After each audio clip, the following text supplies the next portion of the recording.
As usual, this is a two-page speech. This would keep my mouth moving for about a minute and a half, then we'll have to say our goodbyes. But meron akong sasabihin sa inyo. This scenario has been repeated 1,000 times all over the country in the course of our national life. It is always the usual political come-ons and even impelling others to join public service. I'm one of them. I started as a prosecutor and ended up as being president. But in between the years, mabutit na rin yan maintindihan ninyo ako.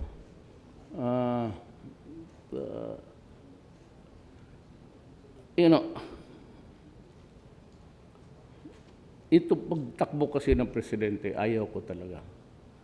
Unang-una, it's really medyo walang gana. Having been mayor for 23 years, congressman for 1 term, vice mayor to my daughter for 1 term, mukhang sawa na ako. And all the accolades and applause at this time to me does not really count. Tapos na ako dyan. Ang problema kasi ganito. This is a sin. Even I remember, my father was governor, but when he was in between the years also of his governorship, every time that he was egged to run because he wanted to retire. Kasi nga ang sweldo maliit masyado. And Mindanao was booming and the opportunities were there to grab. But ang akin naman, I remember, I was not vacillating actually. Hindi ako mainit na tumakbo. Yung mga tao ko, ang sige daldal. Pero ako, as I just said that, I am old, I'm 72 now, and I do not have the money. I do not even have money to spend for one day of campaigning. But somehow, itong mga politiko, itong mga well-meaning organizations and all of these things, sabay-sabayan sila magpunta ng bahay. But I remember a particular group. I hope I don't offend somebody of you, that group is here. Balik sila ng balik sa Davao. Sabi nila, tumakbo ka kasi ang bayan natin hirap, there is so much graft and corruption, nobody's minding the store, nobody's manning the fort, and so on and so forth. Eh ako naman sabi ko, una-una hindi ako interesado. I mean, nakita ko kasi, I have been under so many presidents, Corazon Aquino, Fidel Ramos, si Estrada, and si Ma'am Arroyo. And I serve under Arroyo, although Subrosa yung akin. I was just an advisor sa security matters, public order and safety, because I was also a member of that committee when I had a stint as a congressman. Yung yung importunings ng tao, tumakbo ka na, wala na dito, graft and corruption. Narinig ko na yan noon sa tatay ko. And I could almost guess the outcome of the behavior all of this. Alam mo, nung nanalo ako, I forbade the use of this plate number 6. That is not, that is an elitist practice which to differentiate from the other civilians and tayo. I've always stressed that we are just workers of government. I don't even call this a palace in my utterances. I just say it's my office. It's not a palace in a way. Uyo kayo dyan, kay mabigat yan, ilang taon na walang bigat pa naman yan. You hear the cracking, dive kayo banda rito kasi tagal na ito. I do not know if it's being checked from time to time. But anyway, sabi nila na, ikaw na lang, Rod. Ikaw talaga pag-asa ng bayan. And all the corny things that you hear about. I really do not know if I was that strong or not.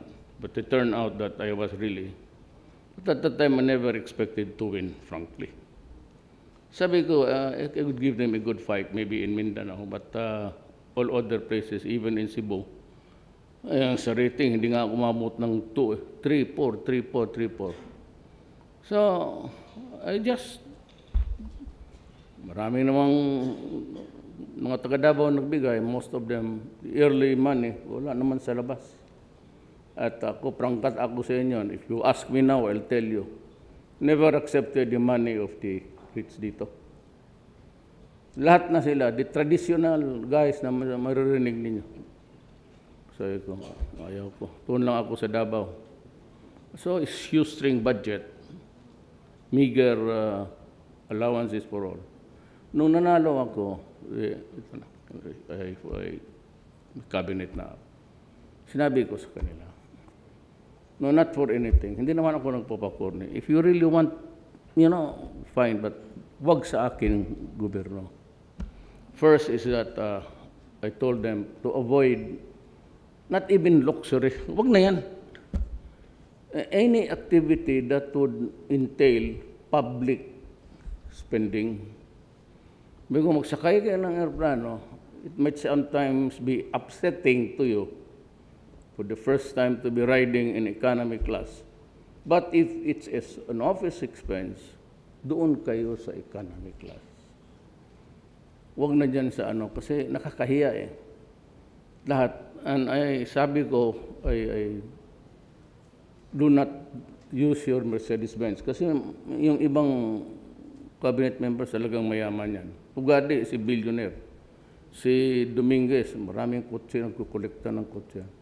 So huwag ninyong dalhin dito yan. Yung mga yung ordinaryo, kung ano yung nabibili ng ordinaryong tao, yun ang sakyan ninyo. Yan lang ang hingi ko sa inyo.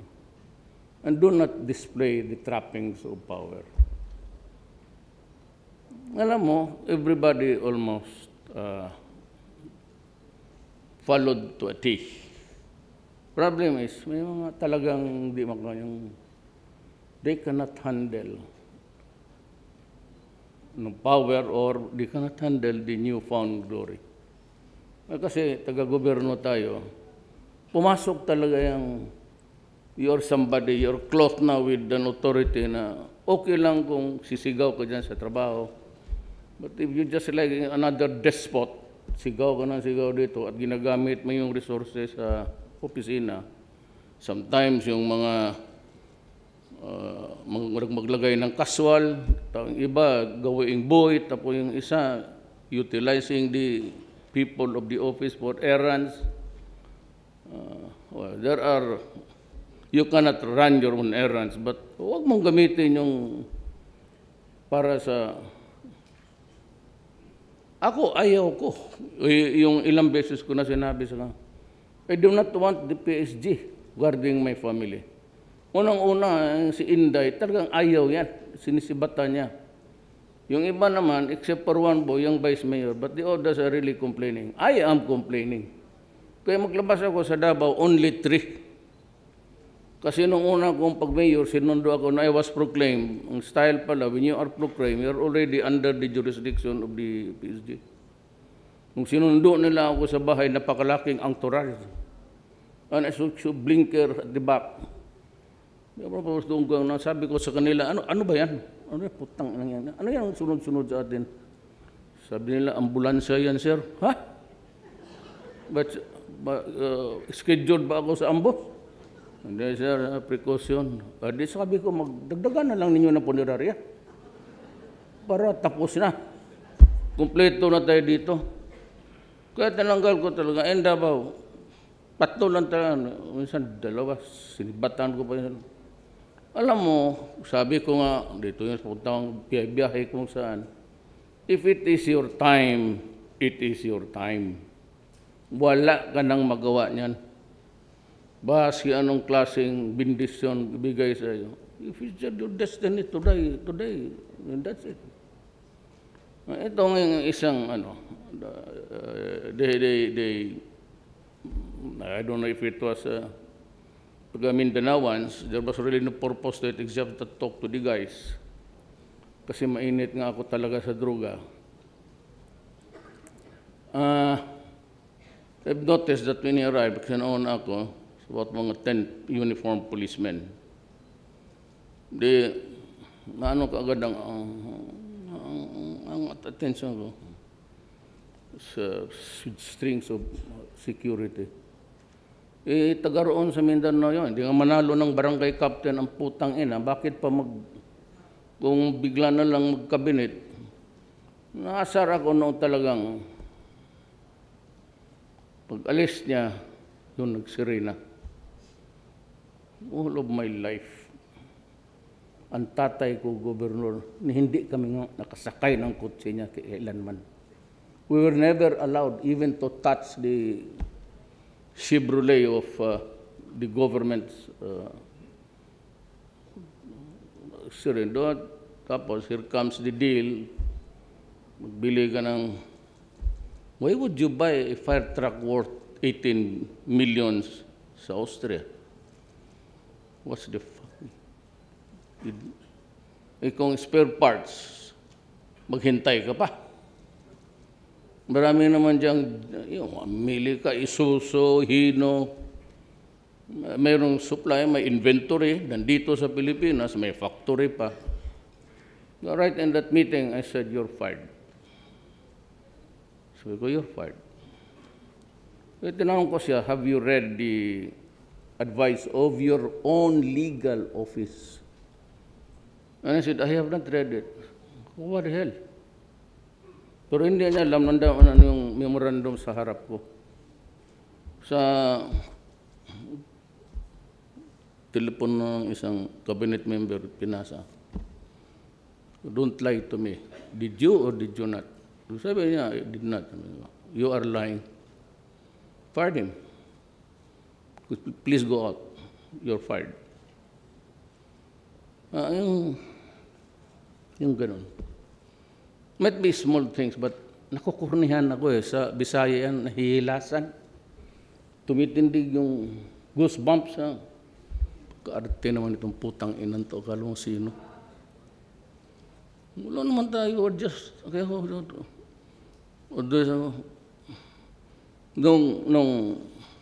nung vice mayor ako, I changed the rules sa Davao.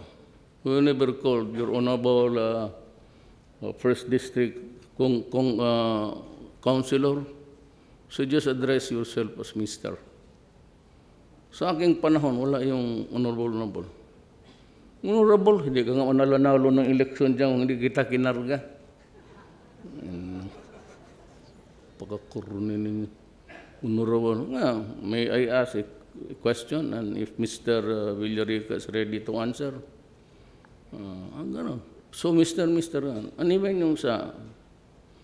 Kaya gago yung mga marami akong nakita mga judge. Isa rin bali ang mga...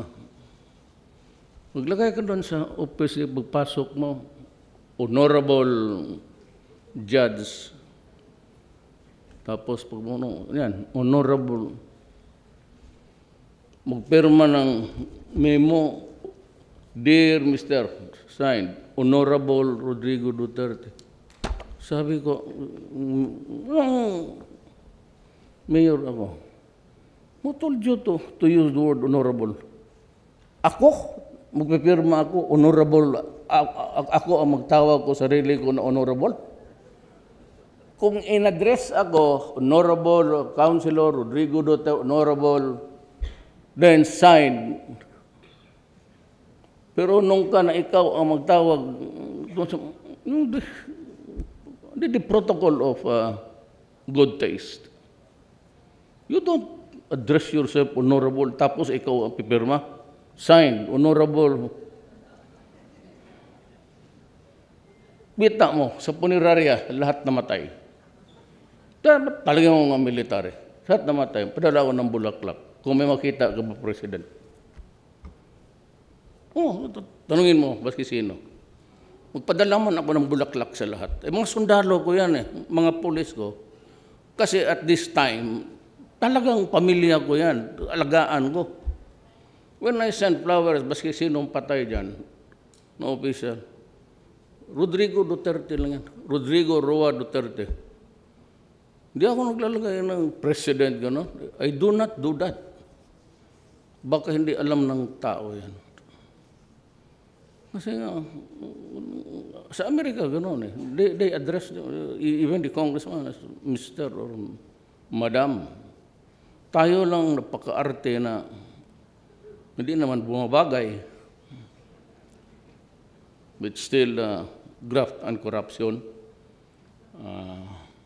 Alam mo, magkaibigan tayo lahat. Kasi kung hindi tayo magkaibigan, hindi ko kayo i-appoint. Punta na parang nagkamali kayo, corruption talaga. Babanatan ko kayo. Yan lang ang hiningi ko. Gawa ka na, magkalat ka na, magsigaw-sigaw ka dyan. Huwag lang yung graft and corruption kasi pati ako madadali. You know, all the years na ako sa awa ng Diyos, 23 years, wala akong dito sa Malacanang ito. I never signed anything about money. Not anything about allowances. Wala akong allowances, wala lahat. Wala talaga ako. Ni meal allowance, wala ako. Ngayon ko, sabi ko, ako sweldo lang ako. Maghanap kayo ng voucher dyan, wala kayong makikita. Kasi tapusin ko ito na, yung pangako ko sa tao, panindigan ko talaga yan. One is, I won because I said, I won because of the issues that people wanted to hear. Graft and corruption, droga. Tapos ito ngayon, there's a resurgence of drugs again in this country. And it emanates from the national penitentiary. Just like any other drug-ridden country, ang nagdadala ng droga nasa loob ng munting lupa. Ngayon, gano'n na naman. There was a 400 kilo rocos. So somebody was killed about 5 days ago sa munting lupa. The reason for it was the outside operation of that particular transaction na nagkautsuhan na naman. Butit itong mga, hindi naman, baka ako na naman ang, because pagka-drugs, ang patay, akin. Basta yung nagdodroga, namatay ng kidney failure o heart attack, akin yan. Di okay. Walang problema. Kasaya ko na lang. Now, let me respond to si Ombudsman Conchita Morales, blew her top and castigated me publicly for just mentioning killing the criminals. And in one publication, hindi ginamit yung correct statement. I never said kill people. Kill criminals. When I was mayor, ayan man silang mga military, magtanong kayo. Ayan, dyan si Danny pati, magpunta, kilala man nila ako. Sa Davao, sinabi ko talaga, if you destroy my city, I will kill you. And if you destroy the young of this community, I will kill you. So kung ilunong mo sa droga yung mga anak namin, papatayin ko talaga. Ano litsi? Galit ako sa droga kasi nakita ko ang gaano ka lala ang bayan. Noon, hold up dito, rape ng bata. Ginawa pa ng, may isa pang ulol na, ginawa uli. Then Conchita said, yung kill, goaded is mukhang tinutulak ko to kill people. Abogada naman sana ito.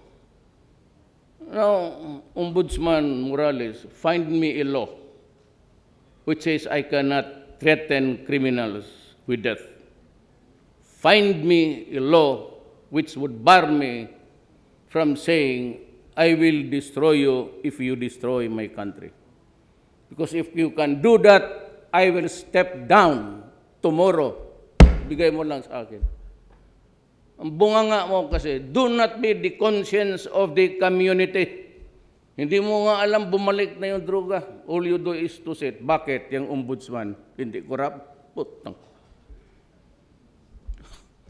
Tanungin mo ka yung lahat ng nagkaroon ng kaso dyan.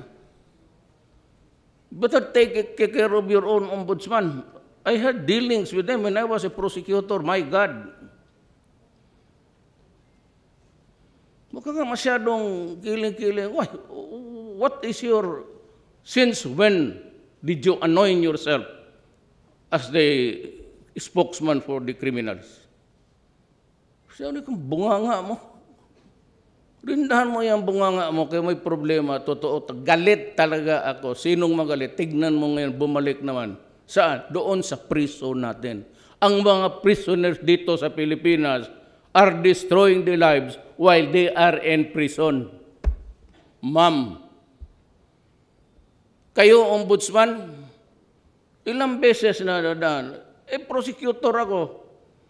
Alam mo, pag sinabi ng mayor, kinig ka, bakit hindi mo ito alam? Pag sinabi ng mayor, pirmahan mo yan, pipirmahan ng treasurer yan. Pag sinabi ng property officer ng mayor, pirmahan mo yan, pipirmahan yan. Ang chief of police, pag sabi ng, gawin mo, yes sir. Walang choice yung mga yan eh. Tapos ang mga mayor, na-corrupt. Tapos ang demanda mo, lahat, ang nakukonvict.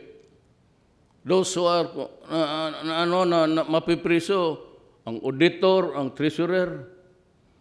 So kung magpunta ka niya, kita mo yung mga barong na punit-punit na, tapos magsabi siya, nag-utang pa kami sir para ayusin mo yung ombudsman mo, kala mo, santo kayo dyan. Do not play God and shut up. Wala ka namang batas, ibigay mo nga sa akin. Abogado ka. Ako, ordinaryo lang, 75. Pero alam ko ang batas ko, ikaw dumating ka pa ng Supreme Court, di mo alam yan. Mahiya ang sarili mo. Ako nagpipigil ako kasi your brother is my balae. Buti alam ng tao yan. Pero kung gano'n ka nakita mo ang sitwasyon, tamba sa Marawi. For 1 week. Alam mo, may marami akong pinsan doon. Lanao del Sur, hindi Lanao del Norte. Alam ng buong Pilipinas, sila yung nagsasabi sa akin. Kaya weekly nagsasabi ako, do not force my hand into it. Di ba narinig ninyo? Every week, I was mouthing that phrase because it was getting critical. Ganun yan. Hindi mo lang alam ang problema ko. I have lost so many soldiers. Police. Madam Police. Nung isang araw, mayroon niyang every week 2-3 police na pinapatay sa drug operation. You kindly read the newspaper or get it from the statistics of the Philippine National Police. Huwag ka magpahirok gaya ng iba. Hirap na nga ako dito. Gusto mo pa mag-Obama ka? May trabaho ako. Ang trabaho ko, bayan ko. Para sa bayan to. Hindi ito para akin. Wala akong nakukuha. Putang inang bayan to. Tinatayo ko yung pagkatao ko, bayan. If you do not like it, I'm sorry. Kanya-kanya tayong style. Ilocano kayo na yung ugali ninyo. Pwede, inyo yun. Paway, iba yung akin eh. Danaw ako, pati Lanaw.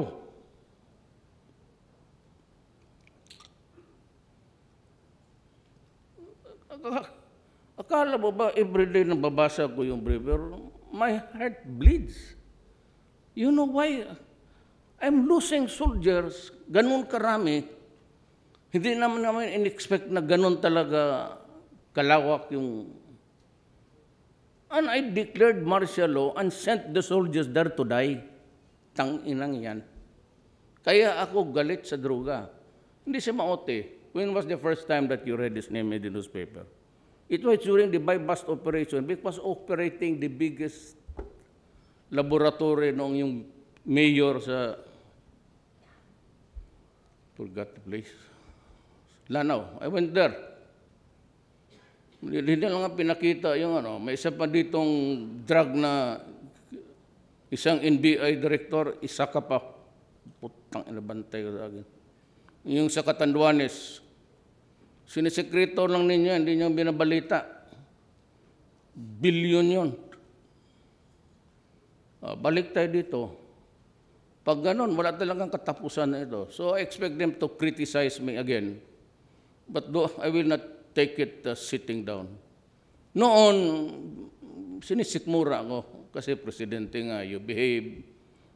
So taguin mo yung pagkatao mo talaga. But if you do that, you bring the worst in me. Bring out the worst in me, actually. Baski sino, pinutang ina ko nga si Obama, kayo pa.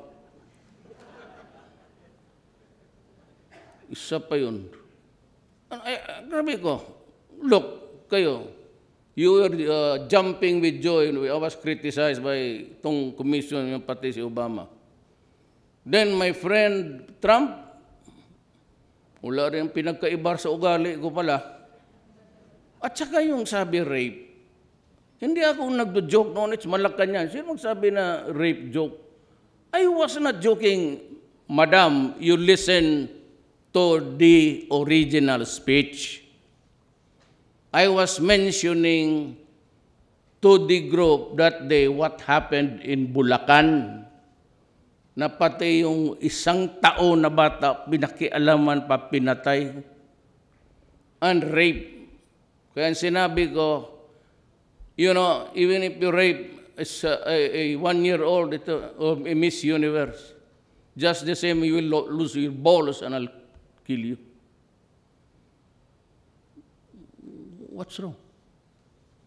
Why do you say I'm threatening people? Ikaw lang siguro. Ikaw pag law-abiding ka, itong ating bayan ngayon, you are doing things all right. I am the least of your worry. Pero kung may mga lalo na sa mga may hirap, kasi disadvantaged, that's the word for them, and it is so very appropriate. Itong mga may-ari ng newspaper, kala mo sino, kung mag-editorialize sa amin yung mga taga-gobyerno, magnanakaw ka, ganun litse ka. Kayo, you have hostage a government property for so long a time and collected the rentals there. That is swindling. Magtanong ka ng abogado. It has reverted back to government when the lease ended. So any amount that you collect dyan sa properties na yan should be surrendered to the government, to the national treasurer, because that is public money. So ilang taon na, mabot na ng billions. Itong inquirer ngayon, paano ako? How can you criticize me for what? Corruption? Pera? I'll bet your piso lang kayo. I'll pay you, may makita ka na may ninakaw ako dito di kutsara. Pero kayo kung magsalita, mag-editorial, kayo pala yung magnanakaw. Yung ABS, ganun rin.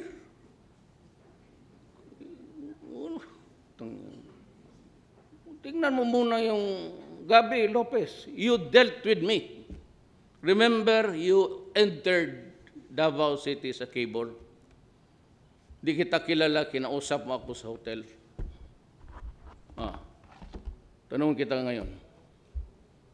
Pag nasabi mo na magkanong utang ko sa'yo, ano sinagot ko sa iyo? Sabi ko, hindi ako ganun. Iniwanan ko kayo, nakaupo dyan. Kayo mga apat kayo. Sabi ko, sige. Sabi ko, saan yung application mo? Pinakita mo sa akin. Sabi niya, ito, isasubmit na namin. Clearance mo lang para, ano, kasi kaibigan mo rin yung mga may-ari. Tangina ko yan. Pirmahan ko. Tangina ka. Tapos ko magsalita kayo. Tinanggap na yung 2 million ko, tapos hindi ninyo pinalabas yung, what's the fucking? Sinong hindi magalit yan? Mahina nga ako noon. Hindi ko pa naman alam what was the real score. Tanggapin niyo yung mga pera namin. Ako, si Alan, si Cheese. We didn't even bother to explain na hindi na program namin yan. Hindi know what this. You offered to return the money through a receipt na gawa-gawa lang. Sinauli ninyo sa Davao. Kayong mga mayayaman, you're hanging on to a lot of things that are government-owned.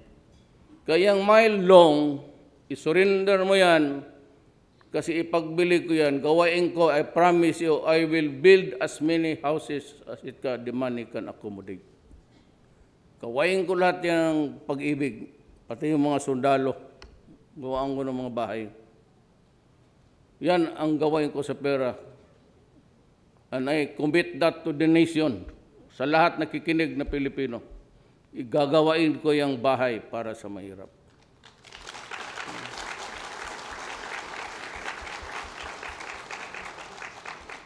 Ako, mahirap, mayaman, huwag ka na magtanong. Don't bother. Wala rin mangyari. Pagsabi ako mahirap kayo, hindi ka man maniwala. Magsabi mayaman ako, sabihin ko din mo, ninakaw ko. Para tayong gago nito. Bakit? Kayo, you are enjoying the fat of the land, of the people's sweat. Tsaka yung mga bayad kayo ng taxes, anak ng wait, bayad kayo. Kaya ako nagabayad ng kami at source. Kayo, wala na kayo at source. Bigay ng sweldo mo, tanggal na yan. So, gusto ko lang magklaro dito sa Pilipino. Sabihin niyo, bastos ako. Bastos ako magsalita. Totoo yan. Hindi ako pang-presidente. Hindi. Don't bother. I do not say it. I'm just a government worker. Pero wag ninyo akong sabayan ng mga kalukuhan ninyo. You go dead to kill people. How? Alam mo naman ng buong bayan, alam mga ng bata, ang tinitira ko yung mga kayo magnegosyo kayo dyan sa ABS ng Shabu. Ubos kayo lahat, tingnan nyo. Para lumabas talaga ang totoo. Bakit ko taguin? I said, ginagawa ko ito para sa bayan ko. You know, sa dormitoryo namin, meron doon, and it says, expect to pass through this world but once. Any good, therefore, that I can do, pati na kayong putang inong mo, or any kindness that I can show to any fellow creature, let me do it now. Let me not defer or neglect it, for I shall not pass this way again. Yan ang ano ko. Kaya if I can do something evil because you're doing evil, yan ang mahirap sa itong mga kriminal. Akala nila sila lang ang marunong, sila lang yung may evil mind. Putang ina, I can match your insanity also. If you can, kaya pagsabi punta ka doon, why are you here? I came here to die. Kasi sila pumunta doon, gusto mamatay. Di sige. Ako, you know, I read every day. I just read it, the Ecclesiastes 3. You go to a place to die, Ecclesiastes 6. There is always a time to be born and a time to die. Sabi ko, any day is a good day to die. Wala man tayong problema. So, kung we deal with life and death, the moral side of everything, and those who cannot do it because hindi ninyo kaya. Ako, ang oath of office ko, pati inyo, ganito yan. Mataas yung binasa ninyo.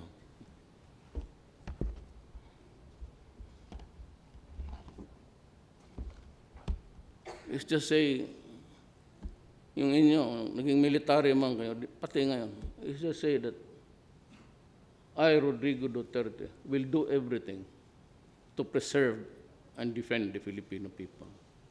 Yan lang yan nakalagay. Wala yung martial law. Hindi mo yung martial law, magpatayan rin. Yung martial law. Hindi naman ako mag-martial law kasi gusto ko tumira dito ng matagal. Kaluma na itong yawa na ito. Hindi man palasyo. Hindi naman castle. Wala ako dyan. Wala akong sa... I can go anytime. Sabi nga sa military, you want to mount a kudita? Do not do it because mag-away lang kayo ng mga security ko who are also policemen. And you just tell me and I'll ask you to come here. Sige, dyan. Oh, taas kamay. I, General, being a member of the junta of the Republic of the Philippines. Oh, kayo na. Babaguhin ako sa Davao, ha? Huwag lang ninyo ako galawin. O, totoo. Huwag mo na akong girahin. Tawagan mo na ako dyan. Sabi mo na, mabuti yung may handshake. Para pag-usap na tao, pagkalit-silit, dani yan, pati sila yan, hindi ako, bahala kayo.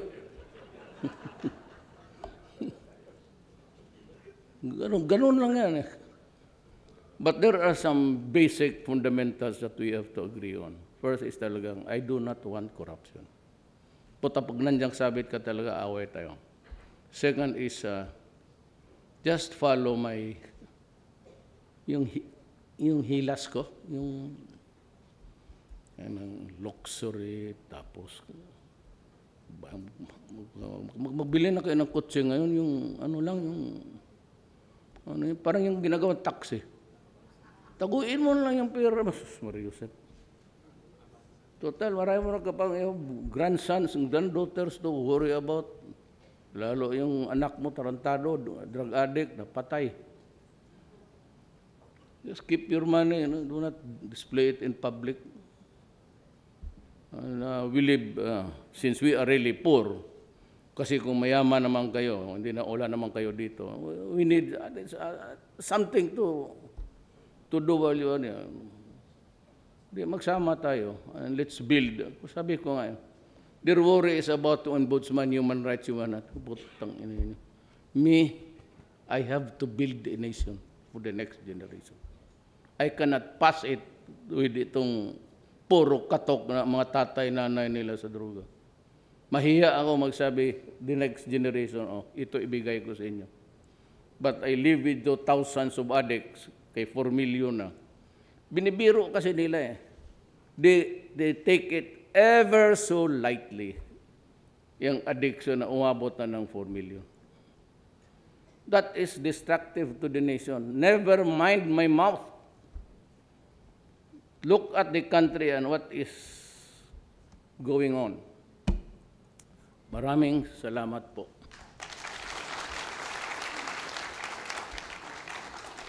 Thank you very much.